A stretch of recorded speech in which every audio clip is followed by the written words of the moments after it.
Encontro em São Paulo, foi levado pela senadora Márcia Suplicy, né, a Fiesp, em São Paulo. Foi muito bom o movimento das mulheres solicitando mais assuntos na política. Vamos fazer no Rio de Janeiro, já estamos com um cronograma na Bahia e em Manaus, como Piauí. Nós vamos sensibilizar as mulheres do Brasil e fora. Eu me lembro de uma palestra que ela deu aqui uma vez sobre informação. Exatamente. Ela que vai estar apoiando realmente o encontro de Manaus e está muito imbuída como assim fez a Márcia Suplicy em São Paulo.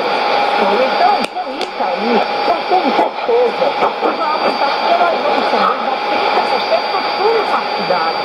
Porque hoje, o fundo partidário é 15% das mulheres. Mas nunca vão para a formação, não para a capacitação, nunca vão trabalho ligado diretamente às mulheres.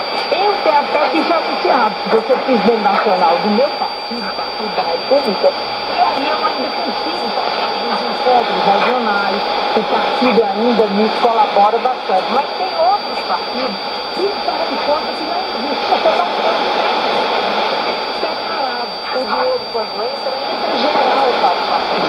Então, o que nós temos aqui. Isso. Exatamente. E depois prova, mas com empréstimo, com alguma coisa.